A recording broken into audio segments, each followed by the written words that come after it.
হোজাইত এগৰাকী গাঁওৰক্ষী বাহিনীৰ সম্পাদকে চলাইছে সন্ত্ৰাস। হোজাইৰ মুৰাদঝাৰ থানাৰ অক্সেক পথাৰ গাঁওৰক্ষী বাহিনীৰ সম্পাদক মিছবাহ উদ্দিন আহমেদৰ বিৰুদ্ধে উঠিছে এই বৃহৎ অভিযোগ ইমানেই যে নিশাই ৰাইজ ওলাই আহিল থানালৈ। কেইবা শতাধিক লোক উপস্থিত হৈ মুৰাদঝাৰ আৰক্ষী থানাৰ ভাৰপ্ৰাপ্ত বিষয়া পৰিদৰ্শক নিখিল চন্দ্ৰ ৰয়ৰ ওচৰত দিলে লিখিত অভিযোগ অনুসৰি গাঁওৰক্ষী বাহিনীৰ সম্পাদক মিছবাই বিডিপিৰ নাম লৈ স্থানীয় লোকক ভয় ভাবুকি দিয়ে, ড্ৰাগছৰ গোচৰত সোমাই দিয়াৰো ভাবুকি দিয়ে। মুঠতে গাঁওবাসীৰ এক প্ৰকাৰ আতংকৰ কাৰণ হৈ পৰিছে মিছবাহ। অসামাজিক কাৰ্যকলাপত জড়িত মিছবাহৰ বিৰুদ্ধে ব্যৱস্থা গ্ৰহণৰ দাবী ৰাইজৰ। এই দাবী পূৰণৰ বাবে হোজাই আৰক্ষী অধীক্ষকৰ ওচৰতো দিলে অভিযোগ। যাৱতীয় বিষয়টো আৰক্ষীয়ে কেনেদৰে লয় সেয়া সময়ত হ'ব লক্ষণীয়। Bureau report, Arunoday Assam. যোৱাকালি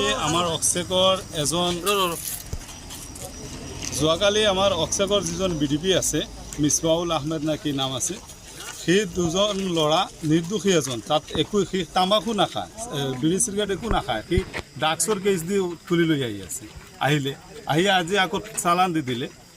সিহঁতে কি কৰে, টকা দাবী কৰে, যদি টকা নিদিয়ে কয় ড্ৰাগছৰ কেছত সোমাই দিম, ইটো কৰিম সিটো কৰিম।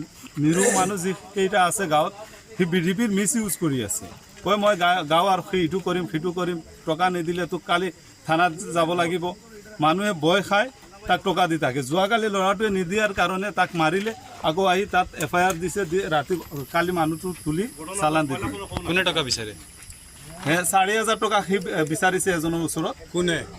মিছবাহ উদ্দিন যিজন 4,000 টকা বিচাৰিছে, সি টকা দিয়া নাই। ভিডিঅ' আছে মোৰ ওচৰত, তাৰ দেউতাকে কৈছে, ক'লে যে দোকানৰ পৰা বাকী খাই খোৱাৰ উদাৰ খাব, খোৱাৰ পিছত যদি টকা খোজে সি ক'ব টকা কিয় দিম, মোক চিনি নাপায়নে, মই বিডিপিৰ ইটো হওক সিটো হওক। সদায় অক্সেকৰ সেই বিডিপি, কিন্তু গোটেই এৰিয়াত যিমানখিনি ড্ৰাগছ কেছ আছে তাত সাক্ষী সি আছে, একিউজ সি থাকে। এতিয়া আহি এখন FIR দিছোঁ মই, আমি গোটেই ৰাইজ আজি 200-250 হ'ব মানুহ, গোটেইখিনি আহিছোঁ। ই যে নিৰ্দোষী ল'ৰা যিটোক ধৰিলে আৰু পুলিচেও আনি চালান দিলে, আৰু এনেকুৱা আমাৰ হ'ব নালাগে, আৰু এনেকুৱা বিডিপি আমি নিবিচাৰোঁ। অভিযোগ দিছে না কেছ দিছে? কি দিছে? কেছ দিছোঁ, FIR দিছোঁ। FIR দিছে। এতিয়া বিজেপিৰ গাঁও আৰক্ষীৰ কথা হ'ল যে মানুহক সুৰক্ষা দিয়া, দুখ কি আছে মানুহৰ সুযোগ সুবিধা কৰি দিয়া, সেই মানুহক মানে হাৰাশাস্তি কৰি তাকে লুণ্ঠন কৰিছে, তাকে লুণ্ঠন ৰাজ চলাই আছে। এতিয়া কি বিচাৰিছে? এতিয়া আমি গোটেই ৰাইজে বিচাৰি আছোঁ, এই উক্ত মানুহজন মিছবাহ উদ্দিন, তাক আমি বিডিপি নামানো, আৰু কোনেও তাক গ্ৰহণ কৰি ল'ব নোৱাৰে। আমি তাক মানে বাইকট কৰিলোঁ। পাইছে দিছোঁ তাক মাৰিবলৈ কাটিবলৈ, মইতো একো নাজানো, মোৰ লগত তাৰ একো শত্ৰুতাও নাই, একো নাই। এতিয়া সি 18জন মানুহৰ সাক্ষী, যদি তাক বেলেগ কোনোবা মানুহে মাৰি পেলাই এইটো দায়ী কোন হ'ব? সি কৈ আছে মই হ'ব লাগে, মই কেনেকৈ হ'ম? মইতো তাৰ ওচৰতো নাছিলোঁ তেতিয়া। CCTV ফুটেজ আছে, গোটেই বস্তু আছে, পুলিচে ইনকুৱাৰী কৰিছে। যদি মই জড়িত থাকিলোহেঁতেন তে পুলিচেতো মোক এৰেষ্ট কৰি জেললৈ পঠালে, মোক কিয় পঠোৱা নাই? আৰু মই তাতে নাছিলোঁ। মিছা এটা গোচৰ মোৰ ওপৰত, মিছা এটা বিলিম উঠাই দিছে।